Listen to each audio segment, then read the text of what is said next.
Bonjour les scrapeuses, c'est Scrapayam. Aujourd'hui, je vous livre la seconde partie de notre album Lama Facile, consacré à la décoration.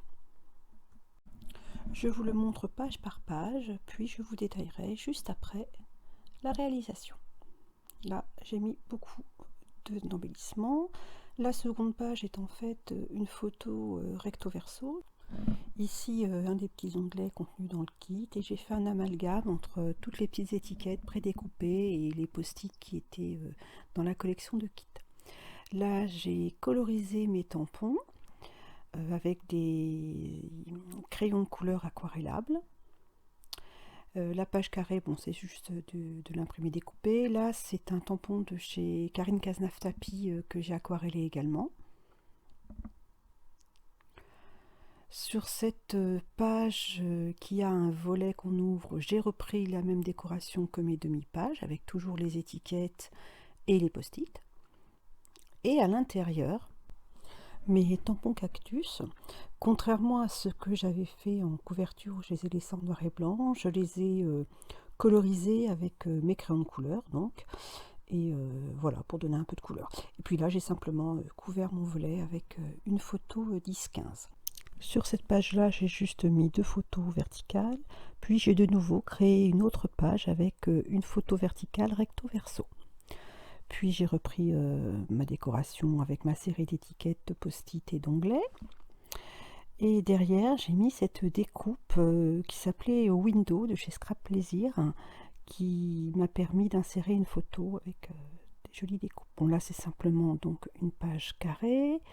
Là, j'ai mis ma découpe carrée qui est indiquée dans les dailles, au-dessus de laquelle j'ai simplement mis une photo.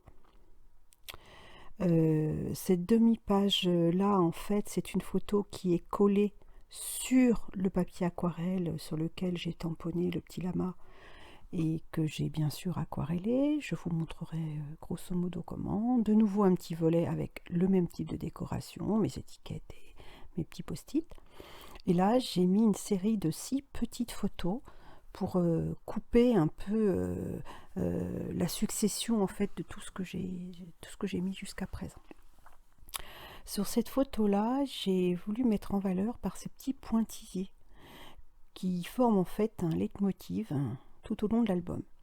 Je les ai mis en couverture, là on les voit un petit peu mieux. Je les ai dessinés également sur la pochette de fin d'album, tout autour de l'imprimé, là tout autour de cette photo, également autour de ce tampon là, et sur ma première page. Cette page là, ce sont 2 photos recto verso 15-20 ou 21, enfin c'est le format du commerce en fait qui couvre très exactement les dimensions de l'album. Ici 2 photos carrées recto verso également, ça nous rajoute 2 pages du coup. Ici à l'origine c'était la petite découpe carrée avec une photo carrée, mais bon moi ça ne s'y prêtait pas, donc j'ai mis une petite photo rectangulaire et je l'ai simplement matée. Alors derrière c'est un peu particulier, j'ai donc créé un volet parce qu'en fait mes photos demandaient une petite animation. Donc quand vous faites ce genre de choses, méfiez-vous, il faut que le volet puisse ne pas recouvrir les anneaux, donc il faut que ce soit un tout petit peu plus petit. Ici c'est la chute de ma bande de couverture, de 3e et 4e de couverture.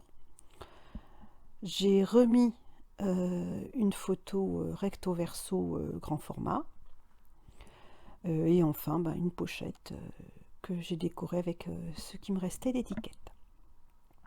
Ça permet de mettre les photos que l'on a en plus. Voilà, on passe aux explications.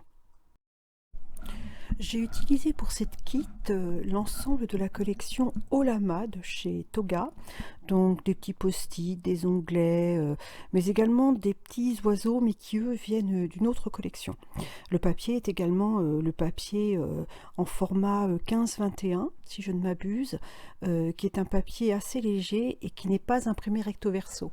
Ce type de papier, ce type de petit bloc est parfait pour ce genre d'album parce que les dimensions conviennent bien et la qualité du papier demande vraiment à être contrecollé sur un papier plus épais qui est donc celui qui constitue la structure de votre album. Comme je vous l'ai dit en début de vidéo, j'ai conçu cet album dans le cadre d'un atelier. Donc j'ai découpé mes papiers de la façon qui était la plus logique possible par rapport à mon nombre de participants. Mais si vous disposez vous-même d'un bloc, vous découpez comme vous voulez, hein. J'ai pris des quarts dans ce sens-là. Donc cela, je m'en suis servi pour mettre sur mes demi-pages. Donc je les ai recoupés à 9,5 sur 14,5. Donc ça, c'est ce qui concerne ces imprimés-là.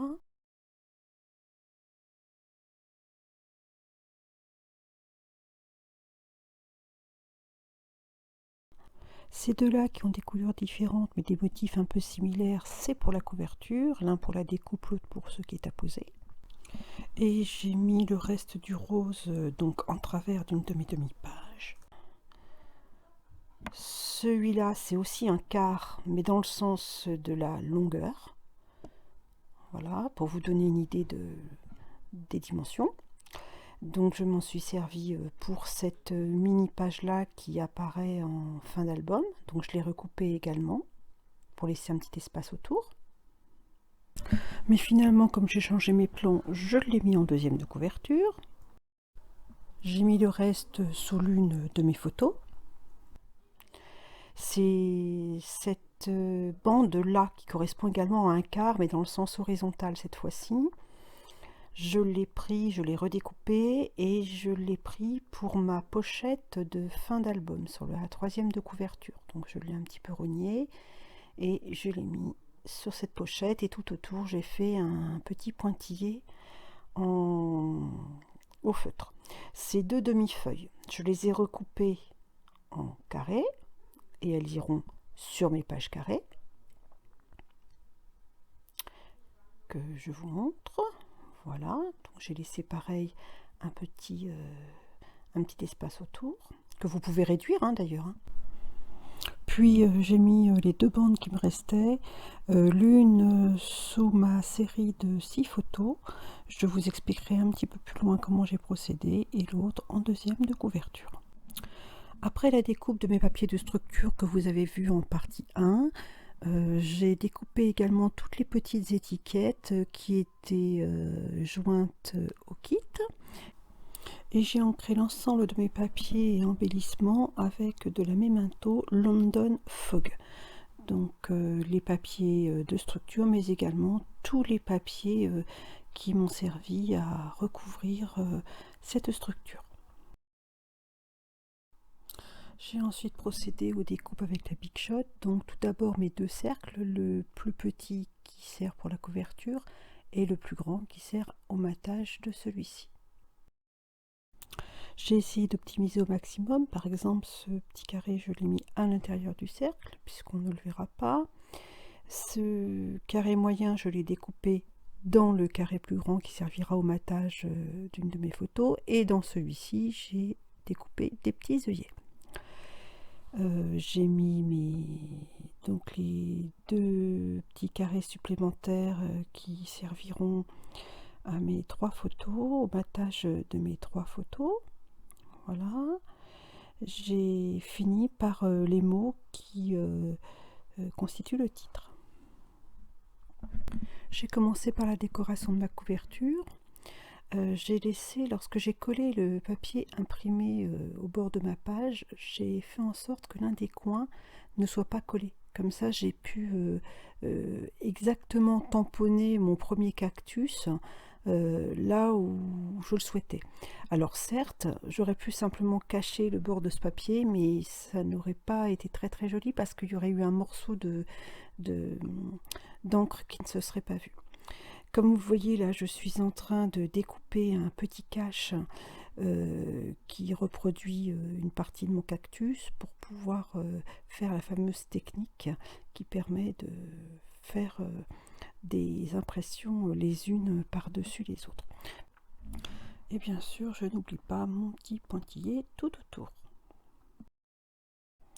Bien avant d'avoir conçu ce kit, j'avais collectionné ces petits pompons qui vont parfaitement dans le style et du papier, et des petits lamas et du thème de cet album. Malheureusement, pour celles qui ont commandé le kit, je ne pourrai pas le mettre dans l'enveloppe parce que c'est trop volumineux. Ma couverture est terminée, donc j'ai collé tous mes petits embellissements. Pensez à faire votre deuxième de couverture avant de mettre vos pompons, sinon vous serez bien ennuyé. Bon, pour mon cercle, eh bien, j'ai tout simplement collé sur la couverture, puis j'ai découpé ce qui dépassait. La page avec toutes les petites photos à présent. Donc j'ai redécoupé en deux dans le sens de la longueur le petit reste d'imprimé que j'avais. Mais comme vous le voyez, il n'est pas assez long pour faire l'ensemble, faire la totalité des 20 cm et quelques de ma page. Donc en fait, j'ai découpé à chaque fois sous chaque photo, ce qui m'a permis d'allonger en quelque sorte comme un élastique la longueur de cette bande. Donc là, on voit bien que je mesure en fait sous chaque photo de façon que la découpe soit bien sous chacune d'elles. Et j'ai procédé de la même façon pour ma deuxième rangée de photos. Ma page aquarellée à présent, donc elle est faite directement sur du papier aquarelle et j'ai utilisé des crayons de couleur aquarellables. Pour faire mon tampon, j'ai pris de l'encre Versafine. Il faut absolument éviter les encres à l'eau telles que la Memento parce qu'elles elles aquarellent aussi, donc quand vous allez arriver avec votre eau près de votre motif, ça va tout simplement baver. Donc j'ai tamponné avec la Versafine, donc c'est un petit lama. Vous faites ce que vous pouvez chez vous avec ce que vous avez. Dans le kit, je vous l'ai déjà tamponné. Pour coloriser, j'ai commencé par les motifs les plus précis. On fait d'abord les petits détails et on passe de l'eau tranquillement sur chacune des petites parties, mais on attend à chaque fois que chaque couleur soit bien sèche. Autrement, on fait tout baver et on n'a plus de détails du tout, on n'a plus qu'une grande tache. Même si c'est très joli, c'est pas tout à fait ce qu'on recherche sur ce dessin-là. Pour éviter d'attendre à chaque fois, moi j'ai rusé, comme vous le voyez, j'ai colorié des parties qui ne se touchaient pas.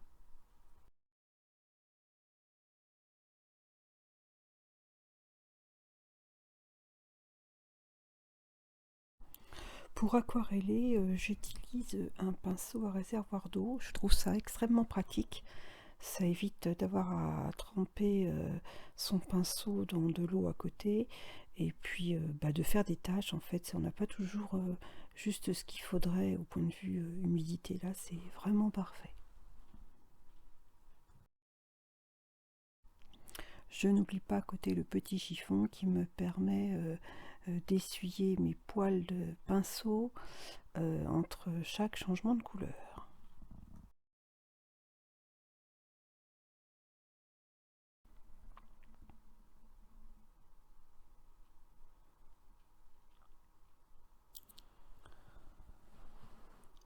Pour le corps du lama, j'ai choisi trois teintes dans les mêmes tons en fait, et j'ai colorié en appuyant plus ou moins sur mon crayon pour commencer à former déjà des ombres et des nuances sans avoir à utiliser l'eau.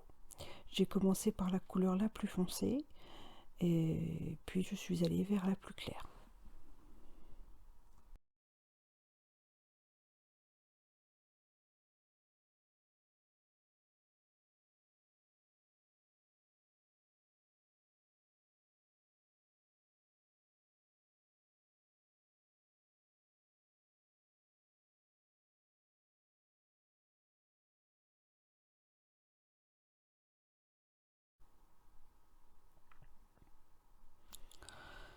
Le gros souci qu'on a lorsqu'on veut coller deux photos dos à dos, c'est de parvenir à le faire en une seule fois sans avoir ce petit espace là comme ça qui nous embête, qui nous oblige à recouper nos photos toutes de travers. Donc j'ai trouvé un moyen de remédier à ce petit souci là. Donc dans un premier temps, vous allez coller vos photos sur une feuille de brouillon, n'importe laquelle. Moi là j'ai une feuille A4 qui a servi à l'imprimante. Donc vous mettez votre adhésif double face derrière votre photo et vous la collez sur ce papier.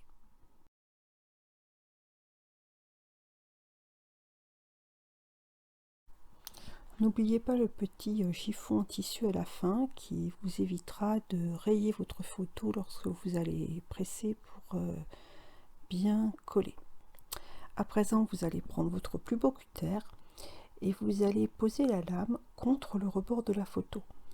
Une photo est toujours un petit peu épaisse, donc sans former une véritable règle, ça va quand même vous permettre d'avoir un support contre lequel couper.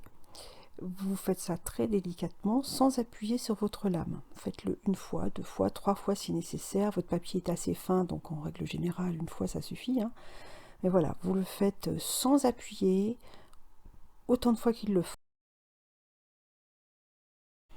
À présent que vos photos ont une doublure en fait en papier, vous allez pouvoir les encoller avec une colle bien glissante. Donc moi pour ça j'aime bien la colle scotch parce qu'elle ne colle pas trop vite. J'ai une autre colle que j'utilise aussi souvent pour mes albums et qui elle est beaucoup trop rapide et ça convient pas à ce genre de choses. Donc vous vérifiez évidemment avant de mettre vos photos dos à dos qu'elles soient toutes les deux à l'endroit. Voilà, je retourne la mienne. Et vous allez pouvoir les mettre l'une contre l'autre. Et là, il va falloir être patient parce qu'il s'agit en fait de tapoter en haut, en bas, sur chaque côté, de façon que elle glisse bien dans le même alignement en fait. Donc quand vous allez passer votre chiffon, vous risquez de refaire un petit espace. Donc n'hésitez pas à retaper suffisamment pour qu'elles soient bien l'une contre l'autre. Ça vous évitera d'avoir de mauvaises surprises, d'être obligé de décoller vos photos, on l'a toutes fait, elles deviennent toutes chiffonnées, on a beau se dire je vais faire ça tout doucement, allez peut-être que le double face n'a pas encore collé, ben non, on en est tout au même point. Donc c'est vrai qu'en contre-collant auparavant sur une feuille en papier, eh bien c'est la colle qui fait son effet et non pas l'adhésif double face qui ne laisse aucun remords. Il ne me reste plus qu'à utiliser l'une de mes pages en Camari pour faire mes trous. Alors tant qu'à faire du beau côté, selon la façon dont je veux que ma photo tourne, si je la veux recto ou verso. Et voilà, une page supplémentaire dans mon album. Il reste quelques kits de cet album, donc si vous souhaitez l'acquérir, vous pouvez vous adresser directement à l'association Scrap à Zappa. Tous les renseignements utiles sont dans la barre de description de la vidéo. À bientôt!